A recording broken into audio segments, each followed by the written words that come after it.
World best embryology lab మరియు జిల్ట్రిక్స్ alarm system ని మొట్టమొదటిసారిగా ఏపీ మరియు తెలంగాణలో ఈ నెల 9న ప్రముఖ సినీ నటి స్నేహ స్పెయిన్ దేశానికి చెందిన international senior embryologist Javier Herrera గారు ప్రారంభించారు. సో బేసికల్ గా లిరిసిస్ట్ మీ డిపి ఒకటి చూసాను, లైక్ వాట్సాప్ లో ఉన్న డిపి మీరు, సిరివెన్నెల గారు, త్రివిక్రమ్ గారు అందరూ కూర్చొని ఒక ఏదో డిస్కషన్ జరుగుతుంది. ఆ సిచ్యువేషన్ ఏంటండి?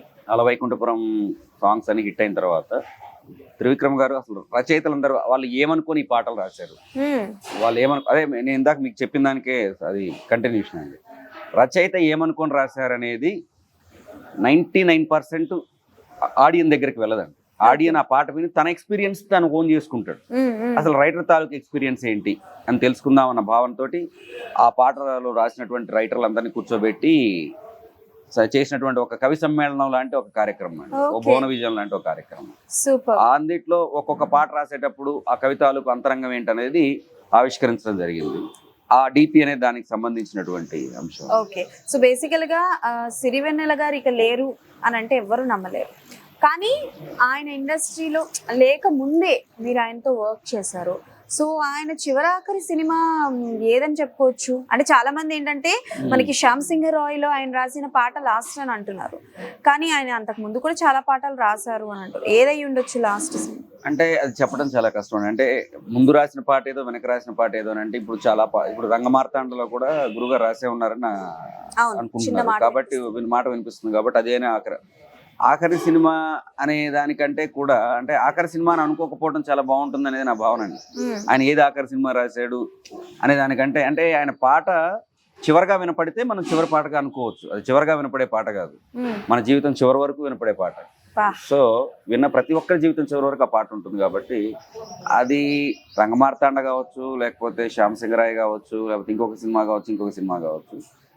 శ్రీవెన్నెల సీతారామ శాస్త్రి గారు అనే ఆయన ఒక అంటే మరణం లేని జననం. ఆయన అంతవరకు ఆయన మరణం లేదు. ఆయనకి ఎక్కడో చెప్పినట్టు అలిశెట్టి ప్రభాకర్ గొప్ప మాట అంటాడు, మరణం నా చివరి చరణం కాదు అని. సో శాస్త్రి గారికి కూడా అదే మాట వర్తిస్తుందని నేను నమ్ముతాను. సూపర్. సో బేసికల్గా ఇండస్ట్రీకి రావాలి అని అంటే అన్నీ వదిలేసుకోవాలి, ఫ్యామిలీని వదిలేయాలి, పర్సనల్ లైఫ్ని వదిలేయాలి, లైక్ ప్రేమ, పెళ్ళి ఇవన్నీ వదిలేయాలంటారు. కానీ మీరు అండ్ అలాగే విజయ్ సేతుపతి గారు ఇంకా చాలా మంది ఉన్నారు మన ఇండస్ట్రీలో. ఒక ఎగ్జాంపుల్ అని చెప్పుకోవచ్చు. మీరు మ్యారీడ్, మీకు 2 పిల్లలు ఉన్నారు. విజయ్ సేతుపతి గారు మ్యారీడ్, ఆయనకి 2 పిల్లలు ఉన్నారు. సో మ్యారేజ్ అయిన తర్వాత ఇండస్ట్రీకి వచ్చి సక్సెస్ని అందుకున్నారు. మూవీకి పాట రాయడం, ఒక పాటకి లిరిక్స్ రాయడం ఈజీయా లేకపోతే ఒక మూవీకి మాటలు రాయడం ఈజీయా? డెఫినెట్గా మాటలు రాయటమే తేలిక నా భావన. ఓకే, ఎందుకంటే పాట రాయటం ఎప్పుడు కష్టమైన ప్రక్రియ అండి. ఎందుకంటే చాలా విషయాన్ని చిన్నగా చెప్పేసేయాలి. కానీ మీకు అదే సినిమాలో ఏంటంటే కొంచెం విస్తృతి ఉంటుందండి. మాటలు రాసుకోవడంలో ఒక 2.5 hours విస్తృతి ఉంటుంది. ఆ విస్తృతిలో ఒక మంచి మాట ఇక్కడ చెప్పొచ్చు, ఒక మంచి మాట అక్కడ చెప్పొచ్చు.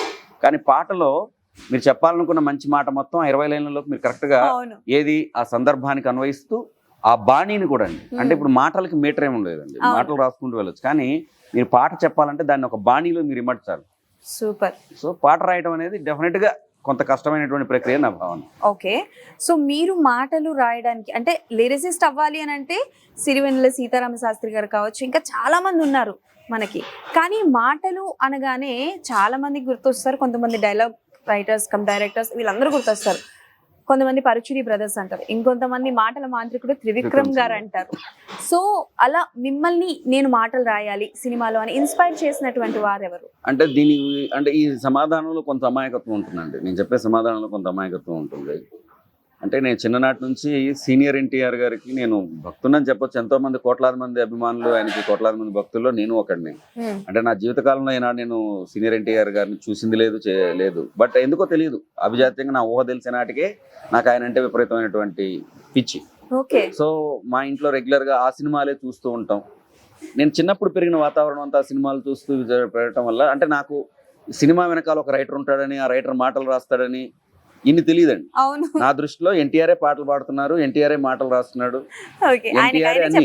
ఎన్టీఆర్ఏ అన్ని అని అంటే ఆ దానివల్ల ఏదో ఒక మనం దానవీరశూరకర్ణలో విన్న మాటలు కావచ్చు, లేకపోతే పాండవ వనవాసంలో విన్న మాటలు కావచ్చు, లేకపోతే విచిత్ర కుటుంబంలో విన్నటువంటి మాటలు కావచ్చు, ఇటువంటివన్నీ విని నాకు ఆ సీనియర్ ఎన్టీఆర్ గారి యొక్క ప్రభావం నా మీద, అంటే బయట కూడా నేను తర్వాత కాలంలో ఆయన ప్రసంగాలు కూడా బాగా విన్నాను, నేను ఇంటర్నెట్ ద్వారా నేను వినడం జరిగింది. వాటిలో కూడా ఆయన మాటలు మాట్లాడే శైలి నా మీద విపరీతమైన ప్రభావాన్ని కలిగించింది. అయితే సాహిత్యపరంగా చెప్పాలంటే నేను తెలుగు సినిమాకి ఇండస్ట్రీకి రావడానికి ఖచ్చితంగా ప్రధాన కారణం సీనియర్ ఎన్టీఆర్ గారు. నేను వచ్చిన తర్వాత నేను అభిమానించినటువంటి రైటర్లలో జంధ్యాల గారు. జంధ్యాల గారు అంటే నాకు, అంటే జంటబ్బాయి లాంటి ఒక సినిమా చూసుంటారు, చాలా అద్భుతమైన సినిమా. అంటే ఆయన తాలూకు, అంటే ఆయన రైటింగ్ తాలూకు ఎడ్జ్ చెప్పడానికి చెప్తున్నానండి. సినిమా అంతా ఫన్గా వెళ్ళిపోతుంటుందండి. ఒక సందర్భం వచ్చిన చోట చిరంజీవి గారు ఒక మాట చెప్తారు. చిరంజీవి గారి క్యారెక్టర్ ద్వారా జంధ్యాల గారు ఒక మాట రాస్తుంటారు. కప్పుకోవటానికి చెట్టుకు, అడవిలో ఉన్న చెట్టుకు కూడా ఆకులు ఉన్నాయి, నాకు అది కూడా లేదు కదా అని అంటాడు. అంటే ఎంత డెప్త్ ఆఫ్ రైటింగ్. అంటే ఇలాంటి మాటలు చూసినప్పుడు ఇటువంటి మాట మనం ఒకటి రాయాలి, ఇటువంటి ఇది ఒకటి మనం చూడాలి అనేటువంటి జంధ్యాల గారి ప్రభావం. సాహిత్యంలో అదేవిధంగా పతంజలి గారి ప్రభావం నా మీద విపరీతమైనటువంటి ప్రభావం ఉంది. అంటే ఆయనలో ఒక నిజాన్ని ఒక సెటైరికల్గా చెప్పేటువంటి ఒక లక్షణం, అవన్నీ నా మీద ప్రభావం చూపించాయి. అఫ్ కోర్స్ ఈ తరంలో ఎవరు త్రివిక్రమ్ శ్రీనివాస్ గారి ప్రభావం నుంచి బయటికి వెళ్ళలేదు అస్సలు. నా బలమైన విశ్వాసం అది. సో ఆ త్రివిక్రమ్ గారి ప్రభావం కూడా నాకు కొంత నా మీద. ఇప్పుడు లిరిసిస్ట్ అయ్యింది, మాటలు డైరెక్షన్ చేసే ఉద్దేశాలు ఏమైనా ఉన్నాయా అండి? ఇప్పటికి లేవండి, చేయకూడదండి కాదు, కానీ చేయాలన్న థాట్ ఇప్పట్లో లేదు. ఓకే. సో ఏం లేదండి, సాహిత్యంలో ఉన్నటువంటి ప్రతి ప్రక్రియని స్పృశించాలనేది ఒక ప్రయత్నం అంతే. అంటే యూసి నేను చెప్పాను కదండి, నిలకడ అంటే ఆగిపోవటం కాదు, సాగిపోవటం నమ్మే మనిషిని నేను. సో మనం లిరిసిస్ట్గా రాసాం. ఇవన్నీ సాహిత్యంలో ఒకదానికొకటి ముడిపడి ఉన్నవేనండి, వేరు వేరు విషయాలు కావు. పాట రాసాము, మాట రాసాము, దానికి కథ రాస్తాము, అలా. అంటే సాహిత్యంలో ఉన్న అన్ని ప్రక్రియలను స్పృశించాలని నా ప్రయత్నం. సో ఒకవేళ డైరెక్షన్ చేసే అవకాశం వస్తే ఎవరిని డైరెక్ట్ చేయాలనుకుంటున్నారు? డెఫినెట్గా నేను ప్రేమించే బాలయ్య బాబుని అనుకుంటున్నాను. బాలయ్య బాబే. ఎలాంటి సినిమా చేద్దాం అనుకుంటున్నారు? బాలయ్య బాబు తోటి నా దృష్టిలో ఒక పెద్దన్న ఇలాంటి ఫ్యామిలీ సినిమా చేయాలనేది నా కోరిక. పెద్దన్న ఇలాంటి ఫ్యామిలీ సినిమా చేయాలి అంటే అవుట్ అండ్ అవుట్ ఫ్యామిలీ కోసం నిలబడే ఒక మంచి కథ చేయాలనేది నా థాట్. ఓకే.